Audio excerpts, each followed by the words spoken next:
ফেনীতে বন্যায় এখন পর্যন্ত একজনের মৃত্যুর খবরও আসলে আমরা পেয়েছি। গতকাল বৃহস্পতিবার ফুলগাজীর দৌলতপুরে কারেন্টের জাল থেকে মাছ ধরতে গিয়ে নুরুল আলম নামের একজনের মৃত্যু হয়েছে বলে নিশ্চিত করেছে ফুলগাজী উপজেলার নির্বাহী কর্মকর্তা ফারিয়া ইসলাম।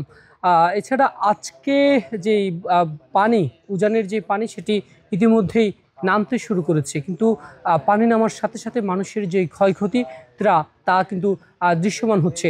কৃষি সম্প্রসারণ অধিদপ্তর থেকে যে তথ্য জানানো হয়েছে, সেখানে বলা হচ্ছে যে 1655 হেক্টর যে কৃষি জমি, সেগুলো কিন্তু ইতিমধ্যেই পানির নিচে তলিয়ে সেই কৃষি কিন্তু ধ্বংস হয়ে গিয়েছে।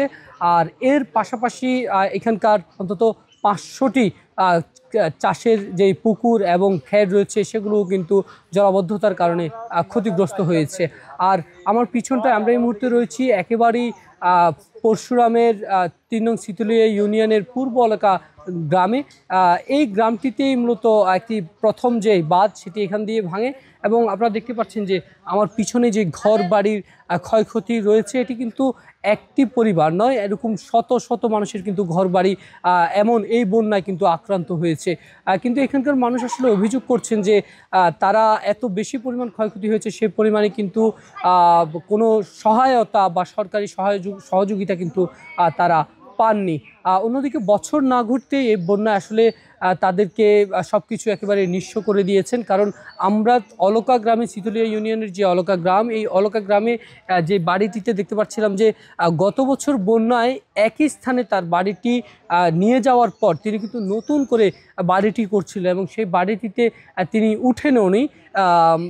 বাচ্চা শিশু সহ, মা এবং স্ত্রী সহ এই বাড়িটি নির্মাণ করেছিলেন তিনি আসলে উঠবেন বলে, কিন্তু সেই ঘরে নির্মাণ করে ঘরে ওঠার আগেই কিন্তু তার ঘরটি আবারও যে ভারতীয় উজানের পানি, সেই উজানের পানিতে কিন্তু নিয়ে যাওয়া হয়েছে। সব কিছু মিলিয়ে এই জনপদের মানুষের যে ক্ষয়ক্ষতির চিত্র, সেটি আসলে ভয়াবহ আকারে ধারণ করছে। জেলা প্রশাসন বা উপজেলা প্রশাসনের পক্ষ থেকে এখনো পর্যন্ত কি পরিমাণ আসলে ক্ষয়ক্ষতি হচ্ছে সে বিষয়ে কোনো তথ্য দেওয়া হয়নি আনুষ্ঠানিকভাবে। তবে এই জনপদে এসে যতটুকুই চোখ যায়, শুধু ক্ষয়ক্ষতি আর ধ্বংসস্তূপই কিন্তু দেখা যাচ্ছে, আর আহাজারি বাড়ছে এখানকার মানুষের। সব কিছু মিলে আমার কাছে পরশুরামের সিতুলিয়া ইউনিয়নের অলকা থেকে এখনকার মতো এই ছিল সর্বশেষ।